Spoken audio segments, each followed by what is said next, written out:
Hey, so it's me, Laura, again, your friendly neighborhood, I don't know, cancer doula or whatever. I'm your advocate to help you make sure you learn about everything you need to know so you can make informed decisions in your cancer treatment. My son, Timothy, is our videographer. I love you very much, sweetie. Okay, and this here is our cheat sheet, essentially. So along this side is all of the supplements that my mom is currently taking. So I'm going to go through each one of those so that you can order them yourself. And at least we can get the dialogue started. Hey, this is I'll say the once over the world. This is the big picture. And then we can dive into individual ones if you have questions or if, you know, maybe in a later video, not sure. I'm trying to keep these videos short, but I also I acknowledge that there is just so much reading that has gone into this. After my mom was diagnosed, I essentially took 2 weeks off from work, and it was just nothing but research, reading and reading. And there was so much emotion going on. So sometimes it was just hard to read because we're just coming to terms with everything that we've been told. So it's as I'm sure you've seen and experienced yourself, such a roller coaster. So with that, I'm just going to go down the list, and I'll pull them out of this basket here, and we'll talk about it. So first on the list is Brazil nuts. I have that because they're high in selenium and they're high in fat. So when you go keto, the way my mom has is when we cut the carbs, she's experienced immediate weight loss. Now I keep telling her, like, we're not here for weight loss. We're not doing this for weight loss. We're not, but with keto, you have to be very deliberate about your fats. So I have Brazil nuts on there. They're so 3 breakfast, lunch, and dinner, and that's just, she can have those as a snack. This isn't, you know, she's pretty good about sticking to this, but like, we're all human, so I would expect, think that not to be perfect. Okay, next, broccoli pills. This is Broccolite. It's part of Crispy's Cancer and I think another one. The value of broccoli can't be understated. So we have that. It's just an antioxidant. Just make sure she's getting the phytonutrients that broccoli has. So this is from Mara Labs, M-A-R-A Labs. You can get this off Amazon. It's not cheap, but I don't care. So broccoli, she does that. 2 of them 3 times a day. Okay, next we have bitter apricots. So let me go back too. So I'll try and be more specific on what I consider to be alternative therapy versus Dr. Marik's book on complementary therapy. Alternative, in his, as he defines it, alternative means there's not really any studies to back this up. And then comprehensive, as he states, has studies to back up these claims that there is potentially some benefit. So alternative, in my mind, is Brazil nuts. No one's told us to do this, but I just think it's a good idea. Broccoli and the bitter apricot kernels are alternative. I am in a number of what I call them, like hippie herbalist sites, and these things have come up a number of times over the years. So I actually did have a link recently on the bitter apricots, and what that does is, on a low carb diet, there are carbs in their apricot kernels, so you can eat an apricot or a peach pit, and the pit inside those is very bitter. It's disgusting. What it does have is it has sugar and it releases cyanide. So you're highly consuming, your cancer cells that consume large amounts of sugar absorb and go after the sugar from these, and then the cyanide kills the cancer. So again, I mean, gloves are coming off. We're throwing the kitchen sink at this, whatever analogy you want to come up with, but this is alternative. I got it. The dose on here is 1 kernel per 5 kilograms, which beer napkin math that however you want, but my mom is on 5 per day. I did work her up to that as well. So she started off at 1, then 2, then so we worked up to 5 over about a 2-week period. Next one is garlic. And I mean this is alternative well. Garlic. We chop up 2 cloves of garlic for breakfast, lunch, and dinner. You let them sit out. There's supposedly something with the chopping and exposure to air that makes the chemicals in there more potent, and then she swallows them like a pill. So garlic is intended to be that's why we're doing it, is a cancer killer. So she chops up cloves of garlic. We do have organic garlic. Okay, so we chop up 2 cloves of organic garlic, and if they're little ones, then she gets 3. So just we want to get a certain amount with every meal, so we do garlic. Sorry, let me go back for a second. Organic bitter apricot kernels. This is what I got. This is off Amazon. It's 1 pound. We've been doing this for a month, and we've gone through about half the bag. I will warn you, they are bad. They taste terrible. Okay. Next, green tea extract. Now, Dr. Marik talks about green tea extract. A number of others have talked about green tea extract. Let me find it. This is my next brand that I use heavily. Oh, that's great seed. Green tea extract. There we go. Okay, green tea extract. So Thorn is what I was using. That was previously for my long COVID stuff, so I trust Thorn. It was recommended by the FLCCC Alliance, so I went with them, and they have a number of supplements, so you'll see them again. Green tea extract. Now, my mom has a drawer, so we actually label the top green tea extract, and then she has this for breakfast and dinner. Okay. Now, with that, using Dr. Marik's book, we went with the dosage. So with these pills, it's 250 milligram. We're going for 1,000. So she has 500 milligrams for breakfast and dinner, and that's how we went with that. Okay. What do we have next? We've got potassium. My mom has terrible leg cramps, so she's been taking potassium. So these are 4 a day, but you can, not take that if you don't want. Okay, next we have turkey tail. So this is the mushrooms that I was telling you about. So I do have her taking turkey tail. This was recommended in some of the FenBen groups. And actually some of my other cancer groups talked about turkey tail. There's also reishi mushrooms that I have ordered. But can you zoom out, sweetie? Thank you. I got this off Amazon. Some retailers are Sprouts. Farmers Market does carry these. So you can get those in a number of locations. She has 2 of those, breakfast, lunch, and dinner. And I'm going to switch out some of her mushrooms. I ordered reishi, so we'll do turkey tail, then we'll do reishi, so we'll switch that back and forth. Okay, next we've got vitamin C. She just takes, I didn't take that, but it's vitamin code, vitamin C. She takes 1 with breakfast, lunch, and dinner. Dr. Marik in this book actually recommended against taking higher doses of vitamin C. We haven't, again, followed that to a T, but she does take that. Let's see. But we use vitamin code, vitamin C, and you can get that on Amazon. Okay. Vitamin D, here's a Thorn. So we're on high doses of vitamin C. Again, Dr. Marik said to take high doses of vitamin D, correction. So here I'm going to show you this one. So this is, 1,000 milligram. Oh, I thought that was 5,000. Huh. I think I gave her the wrong thing. I usually take 1,000, but I see now that this is I usually take 1,000. I thought I ordered my mom 5,000. So I guess I better look at that. We're trying to take 5,000 IU for breakfast, lunch, and dinner.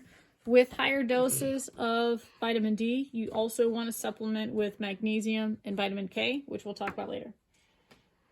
Okay, but 5,000, we're going to go switch that and make sure that's the right one. Okay, next we have fish oil. Okay, I do Omega, Ultimate Omega, Nordic Naturals. This comes in a variety of ways. You can get a liquid, you can get it in pills. But I had this on hand already. Dr. Marik says omega-3 shows some promise. So we do the recommended dose is 2,000 milligrams. So it's technically like, what does she do? 2 for breakfast. We just changed that because we were underdosing on that. So yeah, we do 4 of these per day. So it's kind of an odd dosing. All right, next we've got Ferrosorb. My mom's iron is low. So I got her on Ferrosorb. Her nutritionist did say that was okay. But There's also there's also in some of this literature that cancer can feed off iron in addition to carbs. So we're trying to keep tabs on that. But her iron is low, so at this point we feel that we're risking more with having low iron and being anemic than feeding cancer. If we're killing it with all this other stuff, then hopefully it's not eating the iron that's in that. All right, next we have curcumin. Okay, here's another Mara Labs. That's berberine. Where's curcumin? Here it is. Okay, this is Mara Labs. Again, off Amazon. M-A-R-A Labs, Mara Labs. And what I like about them, and this was recommended from one of my friends who's also COVID vaccine injured, and she swears by this brand for essentially vaccine injury stuff. But what you want with curcumin is that it's bioavailable.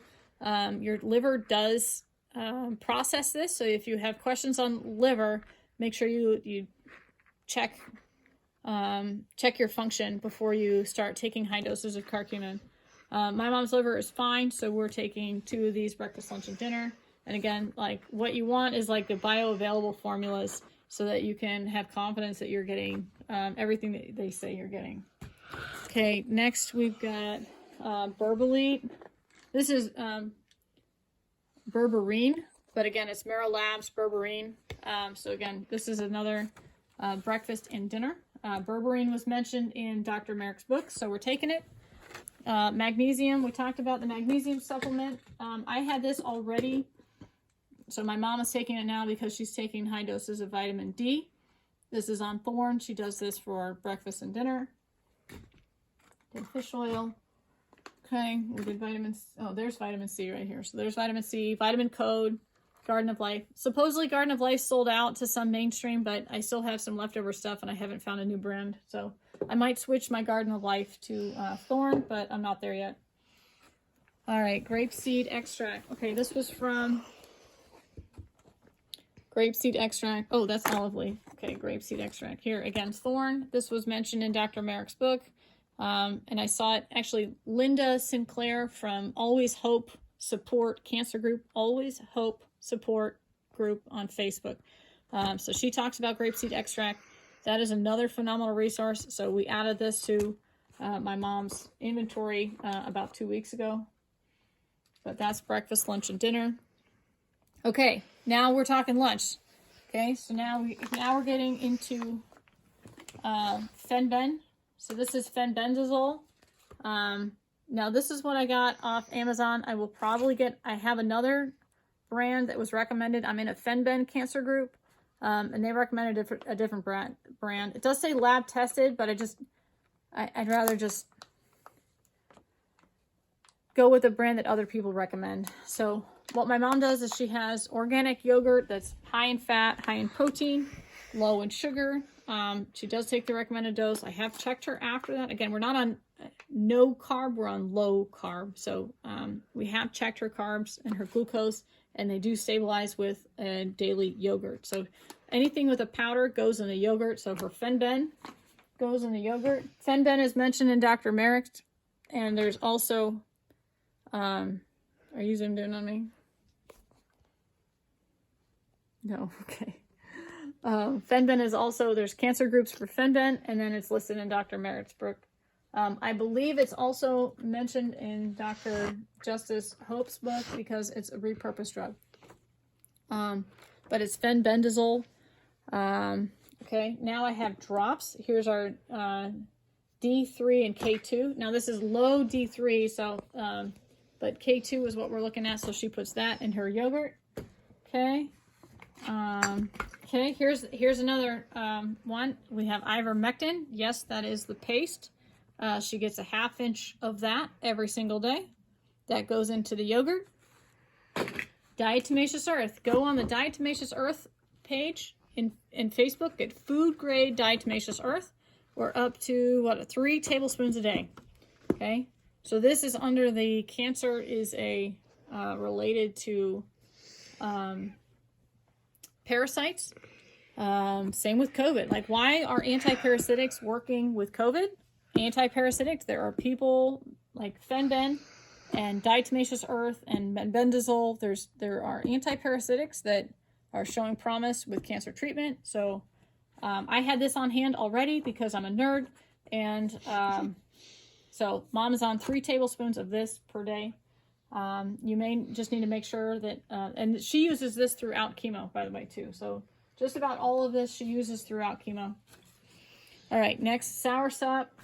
Okay, soursop, she does 1 milliliter of this. I think we can increase her to 2, but soursop is supposed to kill cancer, and she puts this in her yogurt at lunch. Okay, what else are we doing? Okay, oh, okay, so with diatomaceous earth. So diatomaceous earth is supposed to be a cleanse. If you're going to cleanse, what that does is that it will dislodge things. I'll just say parasites. And then there are things like apple cider vinegar that you can take. My mom didn't want to take actual apple cider vinegar, so we got her a pill. But this is called a binder. So other binders are maybe activated charcoal. I'm drawing a blank, but so apple cider vinegar goes with the diatomaceous earth. So essentially clean your body, and then the apple cider vinegar will help process it out. So she takes apple cider vinegar with her diatomaceous earth. Flaxseed, that goes in the yogurt as well. That's a nice healthy fat. It doesn't really have a taste, and we just do that because flaxseed is healthy for her. Okay, mebendazole. So she has a prescription for mebendazole. That's another antiparasitic. She actually just started taking that. I don't have it in my bin. But mebendazole and, I'm sorry, this is metformin, also recommended by Dr. Marik. So noticing a trend here, I'm relying on my Bible. We're hitting this at everything. We got metformin and mebendazole. Now, metformin was not listed specifically as being treating ovarian cancer. So I do want to warn you on that. However, the 2 doctors that I've asked, both my mom's primary care and her ovarian cancer, her oncologist, nurse practitioner, said that it's not going to do anything. So if it's not going to do anything, but it could help, then we're going to take it. So that's what we're doing. And that's what she's doing. Okay, last but not least, olive leaf extract. This was, again, listed in Linda Sinclair's group on Facebook, which is the Always Hope support group. Olive leaf extract. So she takes this. It says to do it essentially on an empty stomach. So she takes that before bed after she's had a chance to digest dinner. And she takes that, and I don't have it with me, with her time release melatonin. So she's on 50 milligrams of time release melatonin. And again, if you saw that chart in the beginning, melatonin is supposedly phenomenal. So we're taking 50 milligrams of that. Also, I have her on, again, mind, body, and soul. So 20 minutes of feet on the grass when she feels up for it, because you got to be careful with being in the sun with chemo. So like sun, yes, sometimes, but feet on the grass, just grounding. Meditation, grounding, finding peace for 20 minutes. And then lemon water as recommended by Barbara ONeill. As the lemon, although acidic in the stomach, is digested and processed by the body as being alkaline. So if cancer thrives in alkaline or in acidic environments, then lemon water can help rebalance the body's pH and make it more alkaline so that the cancer does not have an environment to thrive. So that is what my mom is doing. Those are the resources that I'm getting it from. Please tell me what you think. Again, most of these, if it's in Marik's book, then I consider it generally complimentary. If it's not in Marik, then I consider it to be alternative, which I don't care if it is or not. We just want her to beat this thing. So that was a lot. Let me know if you need to slow down or if you have any questions, and I will try and get this YouTube channel up and running. Thank you. Good luck. I love you. Goodbye.